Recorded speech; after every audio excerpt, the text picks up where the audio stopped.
Everyone, सो इस video में हम क्लियर करने वाले हैं एक सबसे कॉमन और सबसे बड़े डाउट का भी, और वो डाउट है आपका SC ST और OBC सर्टिफिकेट्स को लेकर। राइट, बहुत बड़ी कंफ्यूजन है स्टूडेंट्स के बीच कि हमको स्टेट का सर्टिफिकेट बनवाना है या सेंट्रल का। मैंने इस पर्टिकुलर डेट में सर्टिफिकेट बनवाया है, तो क्या ये एडमिशन के टाइम वैलिड रहेगा? बट OBC सर्टिफिकेट तो 1 साल के लिए वैलिड रहता है, तो इलाहाबाद यूनिवर्सिटी 1 अप्रैल 2025 के बाद क्यों मांग रहे हैं? राइट, सो क्या आप सभी के माइंड में भी यही सारे डाउट्स हैं? तो बने रहिए वीडियो के एंड तक एंड हम कवर करेंगे स्टेप बाय स्टेप एक एक केस को, बिना कोई बिना कोई घुमाए हुए, या फिर हम सिर्फ बात करेंगे अपने डायरेक्ट तरीके से, और जो फैक्ट है उन बेसिस पे हम बात करेंगे, लाइक जो टेक्निकली चीज़ें करेक्ट है। और इलाहाबाद यूनिवर्सिटी इवन अगर आपका अपडेटेड सर्टिफिकेट मांग भी रही है तो उसके पीछे का रीज़न क्या है?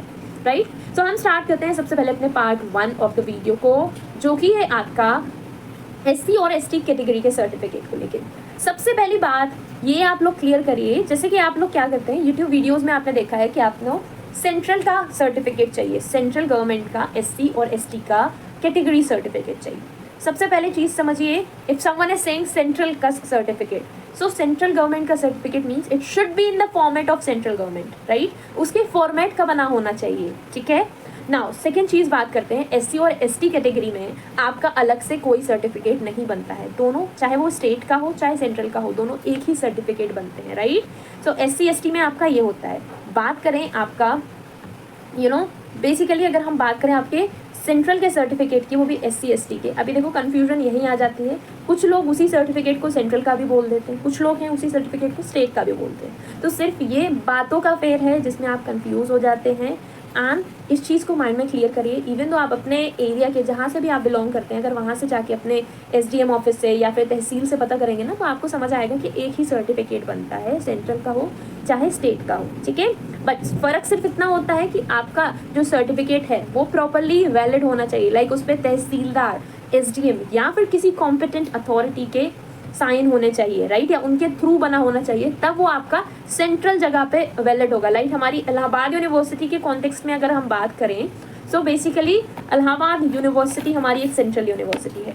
तो सेंट्रल यूनिवर्सिटीज़ के केस में बेसिकली हमको क्या करना पड़ता है, हमारा जो सर्टिफिकेट है it should be in format of central basis, like central की जो लिस्ट है, जो हमारी सेंट्रल लिस्ट होती है, उसमें जैसा भी नोटेड है, उसमें जैसा भी लिस्टेड है, उसके फॉर्मेट का आपका सर्टिफिकेट बना होना चाहिए, राइट। और आप बनवा कैसे सकते हैं? सिंपली आपको क्या करना है, या तो साइबर कैफ़े वाले से कनेक्ट करिए, तो वो आपका फॉर्म फिलअप कराएंगे। फॉर्म फिलअप कराने के बाद जो आपका फॉर्म रहेगा उसका नंबर वगैरह ले लीजिए, और उस फॉर्म का प्रिंट आउट आपको तहसील में कुछ डॉक्यूमेंट्स के साथ सबमिट करना होता है। फिर तहसील में आपका जो डॉक्यूमेंट है वो कुछ दिन बाद, लाइक 15 से 20 दिन बाद, या और भी ज़्यादा टाइम लगता है मे बी, तो फिर वो आपका जब सर्टिफिकेट प्रॉपर फॉर्मेट में तहसीलदार या SDM के थ्रू साइन होके आता है, तो वो आपका central reservation, right, central category के कहलाने लगता है। I hope up to now it's clear to you. बात करें अगर, चलिए मैंने इतना तो बता ही दिया है, एक्चुअली मैंने सारी चीज़ें एकदम से लिख के रखी हुई हैं, क्योंकि मैं हर एक चीज़ आपको बहुत अच्छे से समझाना चाहती हूँ, क्योंकि सबसे मेजर डाउट इसी चीज़ में है। सो अभी देखिए, ये कन्फ्यूजन सिर्फ इसलिए होता है क्योंकि कुछ कॉलेजेस और चैनल्स लिख देते हैं कि सेंट्रल सर्टिफिकेट रिक्वायर्ड है, इवन तो मैंने भी यही बोला है। अब समझने में आपकी प्रॉब्लम होती है, या फिर हमारी समझाने में ही प्रॉब्लम हो जाती है, ऐसा भी हो सकता है। सो इसका मतलब बस इतना ही होता है, कहीं भी आप पढ़ें कि SC ST का सेंट्रल गवर्नमेंट का सर्टिफिकेट चाहिए, सो इसका मतलब सिर्फ इतना है कि सेंट्रल गवर्नमेंट की लिस्ट के अकॉर्डिंग वैलिड होना चाहिए। और वो होता है अगर आपका सर्टिफिकेट सही फॉर्मेट में और सही ऑफिसर के थ्रू साइन हो या फिर उनके थ्रू बना हो। I hope first part is clear to you. बात करते हैं second part in the list, that is why do our central universities ask for updated certificate. अब आपको लग रहा होगा, हाँ एक चीज़ और मैं बताना भूल गई हूँ, स्टेट के केस में नॉट स्टेट बट SC और ST कैटेगरी के केस में क्या जनरली होता है, आपका सब लोग बोलते हैं, आप कहीं से भी पता करिए आपको पता लगेगा, इसकी ये ना वैलिड होता है आपका लाइफ टाइम के लिए। अगर आप एक बार बनवा रहे हैं तो आप कहीं भी इसको यूज़ कर सकते हैं, राइट। अब बात करें कि इलाहाबाद यूनिवर्सिटी हो गई या फिर कोई भी आपकी सेंट्रल यूनिवर्सिटी है, उनको अपडेटेड सर्टिफिकेट क्यों चाहिए होता है, राइट। सो लीगली अगर हम बात करें, ठीक है, बेसिकली बहुत सारे लोगों का डाउट है कि मेरा SC ST सर्टिफिकेट 5 साल पुराना है या फिर 2 साल पुराना है, वैलिड है या नहीं। बिकॉज मैंने ये चीज़ पता करी है अपने SDM ऑफिस में, उनका कहना है ये लाइफ टाइम वैलिड होता है और आप कहीं भी लगा सकते हो। सो यस, लीगली SC और ST सर्टिफिकेट अब अगर आपका एक बार बन गया तो लाइफ टाइम वो वैलिड होता है, जब तक आपने अपना एड्रेस या फिर स्टेट नहीं बदला, राइट। लेकिन अगर किसी केस में आपका ये चीज़ बदल रही है, तो उस केस में आपका सर्टिफिकेट भी दूसरा चाहिए उसी बेसिस पे, ठीक है। लेकिन बात करें आपके सेंट्रल यूनिवर्सिटीज़ के केस में, क्यों उनको अपडेटेड सर्टिफिकेट चाहिए है 1 अप्रैल के बाद। बेसिकली ये रूल नहीं है कोई, बस एक वेरिफिकेशन प्रैक्टिस है ताकि स्टूडेंट्स फेक या आउटडेटेड डॉक्यूमेंट्स ना लगे। क्योंकि आप लोग जानते ही हैं भाई, साइबर क्राइम का ज़माना है, ठीक है। साइबर क्राइम के अलावा भी मतलब काफ़ी सारे स्कैम्स चलते ही रहते हैं। आपने यूपीएससी एग्जाम में भी देखे होंगे कई सारे ऑफिसर्स वगैरह भी जो बने हुए हैं, I don't want to name them specifically, but उन्होंने भी फेक सर्टिफिकेट्स का यूज़ किया। अभी हम इसलिए मतलब कोई भी यूनिवर्सिटी या कॉलेज देखें, उनको most of the time updated certificate चाहिए होता है, ठीक है। अपडेटेड इसलिए चाहिए ताकि वो इंश्योर कर सकें कि आप इस फाइनेंशियल ईयर में आपका पर्टिकुलर यही कैटेगरी है, राइट। तो that's why they need updated certificate. और इसलिए अगर आपका सर्टिफिकेट पुराना है तो आप टेंशन फ्री रहना चाहते हो तो क्या करना है, तहसील में जाकर डुप्लीकेट सर्टिफिकेट जो अभी की रिसेंट डेट का बन जाए या फिर री इशू नया करवा सकते हो, राइट। एंड इसमें से एक बार वेरिफिकेशन हो सकता है, बस इतना ही, लेखपाल से एक बार वेरिफिकेशन हो सकता है, राइट। अगर आप एकदम ही फर्स्ट टाइम अप्लाई कर रहे हैं तो आपको लेखपाल से वेरिफिकेशन कराना पड़ेगा। अगर आपके पास ऑलरेडी एक सर्टिफिकेट है SC/ST का तो जाके सीधा आपको सबमिट करना है। आपको यही बोलना है, आप एक बार साइबर क्राइम से भी पता साइबर कैफ़े से भी पता कर सकते हैं कि हमको कैसे बनवाना है, इसको रिन्यू कैसे कराना है। तो आपको सारी प्रोसेस समझा देंगे कि आपको तहसील जाना है, यहाँ जाके आपको डॉक्यूमेंट सबमिट करने हैं, तो आपका नया डेट का बन के आ जाएगा। और देखिए पैसे बहुत ज़्यादा नहीं लगते हैं, ज़्यादा से ज़्यादा 400 से 500 रुपये लगेंगे, मे बी इससे कम भी लग जाएँ, क्योंकि ये चीज़ें वेरी करती हैं आपकी स्टेट टू स्टेट पे, ठीक है। सो आई होप आप सभी को चीज़ें क्लियर हैं, even though it's valid for life time, but क्यों इलाहाबाद यूनिवर्सिटी को अपडेटेड सर्टिफिकेट चाहिए, ठीक है। सो टेंशन बिल्कुल नहीं लेना है, बस अभी बहुत टाइम है, तो अपने न्यू सर्टिफिकेट के लिए अप्लाई कर दीजिए ताकि आपको बाद में कोई प्रॉब्लम ना हो। I hope it is clear to you. बात करते हैं part 3 of the video, which is OBC केस, and that is again the biggest issue among the students. चलो, तब सबसे ज़्यादा confusion OBC non creamy layer में होता है, right. There is something like OBC certificate and there is another thing like OBC non creamy layer certificate. तो दो तरीके की सर्टिफिकेट होते हैं। तो OBC के केस में बात करें, जी हाँ, यहाँ सेंट्रल का अलग और स्टेट गवर्नमेंट का अलग सर्टिफिकेट बनता है। सेंट्रल OBC, स्टेट OBC दोनों अलग अलग होते हैं। जब बात करें स्टेट OBC के सर्टिफिकेट की, तो आपके स्टेट कोटा में काम आता है, जैसे कि यूपी में आप कोई एग्जाम दे रहे हैं या फिर यूपी के ही किसी पर्टिकुलर कॉलेज में एडमिशन ले रहे हैं। बट अगर हम बात करें अपने इलाहाबाद यूनिवर्सिटी के केस में, तो ये सिचुएटेड तो उत्तर प्रदेश में है, बट अपना इलाहाबाद यूनिवर्सिटी एक सेंट्रल यूनिवर्सिटी है। तो central university needs central certificates, right, which is approved by central government. So central के केस में आपका OBC सर्टिफिकेट बस नहीं लगता है, इसको बोलते हैं OBC नॉन क्रीमी लेयर का सर्टिफिकेट, ठीक है। और ये लगेगा आपको सारी सेंट्रल चीज़ों में, जैसे आपका SSC का एग्जाम हो गया, CUET, UPSC, या फिर आपकी किसी भी सेंट्रल यूनिवर्सिटी में अगर आपको एडमिशन लेना है। सो आई होप अभी तक ये चीज़ क्लियर है। और सबसे बड़ी बात कि जो सेंट्रल OBC का नॉन क्रीमी लेयर का सर्टिफिकेट है, इसको हर साल अपडेट कराना होता है। अभी देखिए डाउट क्या आएगा कि हम तो हर साल अपडेट, लाइक मेरा तो अभी 1 साल की वैलिडिटी के अंदर है ना, बट स्टिल इलाहाबाद यूनिवर्सिटी क्यों 1 अप्रैल के बाद का मांग रही है। इसका रीजन सिंपल है कि OBC का स्टेटस इनकम पे लिमिट करता है, राइट। इनकम लिमिट पे डिपेंड करता है बेसिकली। तो जैसे आपकी इनकम लिमिट, उस हिसाब से आपका OBC का सर्टिफिकेट बनेगा। लाइक 8 लाख से कम एनुअल फैमिली इनकम है तो उस केस में आपका OBC नॉन क्रीमी लेयर का सर्टिफिकेट बनता है। तो अगर किसी ने सर्टिफिकेट नवंबर 2024 में बनवाया है, तो उनको क्या लगता है कि वो सर्टिफिकेट नवंबर 2025 तक वैलिड होता है, ठीक है। वैलिड तो होता है कई सारी चीज़ों में, जब आपको कहीं और अदर जगह देना हो, but in case of universities या फिर CUET के एग्जाम के लिए आपको सर्टिफिकेट चाहिए 1 अप्रैल के बाद का, एंड वही मैंडेटरी है, ताकि आपकी जो वेरिफिकेशन टीम है वो आपके लेटेस्ट फाइनेंशियल ईयर का इनकम का प्रूफ के अकॉर्डिंग आपका सर्टिफिकेट, आपका कैटेगरी सर्टिफिकेट चेक करता है, राइट। बिकॉज जैसा मैंने बताया कि ये जैसा कि मैंने बताया कि ये जो सारे सर्टिफिकेट, ये OBC का जो सर्टिफिकेट है आपका, ये आपकी इनकम पे वेरी करता है। तो फाइनेंशियल ईयर के बाद, मतलब 31 के बाद आपका वैलिड होना चाहिए, लाइक 1 अप्रैल के बाद से आपका होना चाहिए।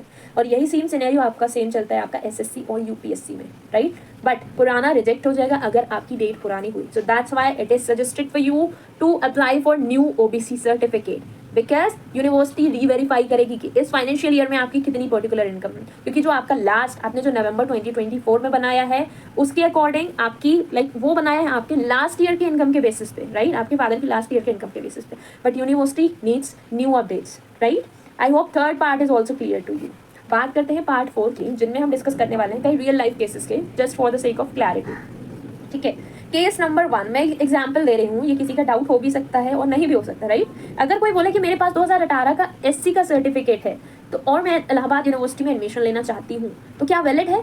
हाँ बिल्कुल वैलिड है, लेकिन स्टेट गवर्नमेंट के लिए, राइट। अगर आपको स्टेट की कोई यूनिवर्सिटी में एडमिशन लेना है तो बिल्कुल वैलिड है। लेकिन अगर आपका यूनिवर्सिटी सेंट्रल गवर्नमेंट का है तो आपको क्या करना है, इसको रिन्यू करा के रखना है, आपको नया सर्टिफिकेट चाहिए होगा, ठीक है। बिकॉज आपको कॉलेज स्पेसिफिकली लिख के न्यू मांग रहा है, तो तहसील से डुप्लीकेट निकलवा लो, पुरानी फाइल से ही बन जाएगा। आपको क्या करना है, अपना जो पुराना वाला सर्टिफिकेट है उसको देना है, उसके थ्रू आपका रिन्यू होकर आ जाएगा, जितना भी पैसा लगे आपका। केस नंबर 2 की बात करते हैं। मेरे पास नवंबर 2024 का OBC नॉन क्रीमी है, तो एडमिशन जुलाई 2025 में है। अगर बात करें तो ये रिजेक्ट हो सकता है अकॉर्डिंग टू मी, क्योंकि ये पुराने फाइनेंशियल ईयर पे बेस्ड है। 1 अप्रैल के बाद का बनवाओ जो कि नया बनेगा आपके इस ईयर के अकॉर्डिंग।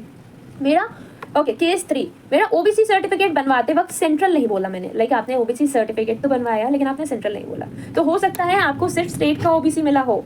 चेक करिए अगर आपके पास सर्टिफिकेट है क्या उसमें non creamy layer specifically mention है, अगर नहीं है तो वो रिजेक्ट हो जाएगा।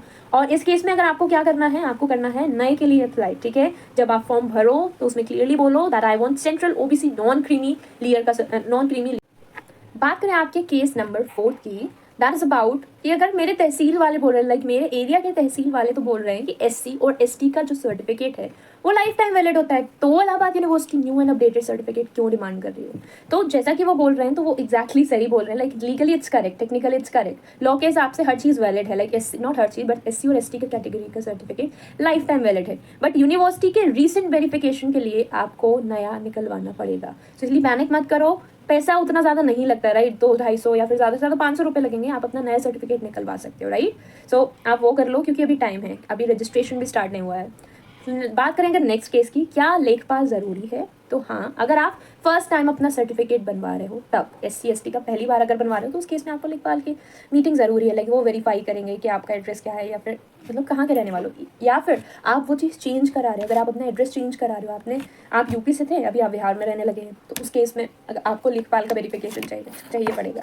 बट अगर आपका एक बार अगर आपका सर्टिफिकेट पहले ही बन चुका है एंड आपको जस्ट उसको री इशू कराना है ताकि आप अपडेटेड रख सको सारे रिकॉर्ड्स को, तो उस केस में लेखपाल से मीटिंग आपकी या फिर उनके साइन ज़रूरी नहीं है, ठीक है।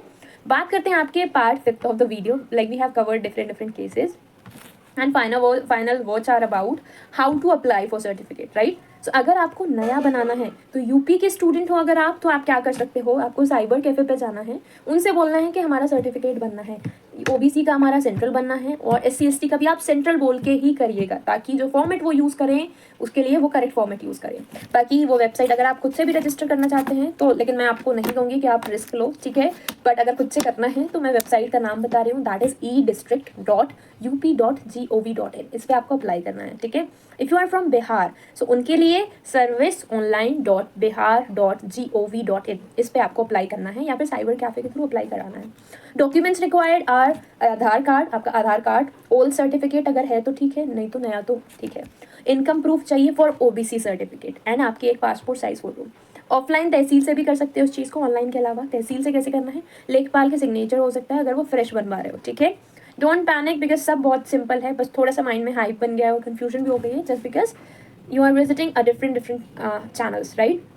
बात करें कि आपको गलत न्यूज़ काफ़ी जगह से मिल जाती है, राइट। कि मुझे पता है कि आपको बहुत सारी जगह से गलत न्यूज़ भी मिल जाती हैं, या फिर बोल सकते हैं गलत न्यूज़ नहीं है, बेसिकली वो आपके समझने या फिर दूसरे व्यक्ति के समझाने के अंदाज में डिफरेंस हो सकता है। सो इससे आपके मिसकंसेप्शंस क्रिएट होते हैं, राइट। इसलिए मैंने ये डिटेल्ड वीडियो बनाई है, एक एक स्टेप क्लियर करके। अपने जो पर्सनल जिन भैया से मैं काम कराती हूँ साइबर कैफे पे, मैंने उनसे कंसल्ट किया है, like I am personally from UP, उनके साथ साथ मैंने सारा रिसर्च करके सारे जो एक्ट्स वगैरह हैं सारी चीज़ें देख के मुझे जो चीज़ें समझ में आई मैंने आपके सामने प्रेजेंट किया है, राइट। इसलिए मैंने ये डिटेल वीडियो बनाई है ताकि आप किसी और चैनल या फिर र्यूमर पे डिपेंडेंट ना रहो अपने स्पेसिफिक सर्टिफिकेट्स को लेके। और अगर आपको ये क्लियर एक्सप्लेनेशन हेल्पफुल लगी हो तो वीडियो को बिल्कुल लाइक करो, बिकॉज बहुत टाइम लगा है इस वीडियो को बनाने में, because it was really a unique video.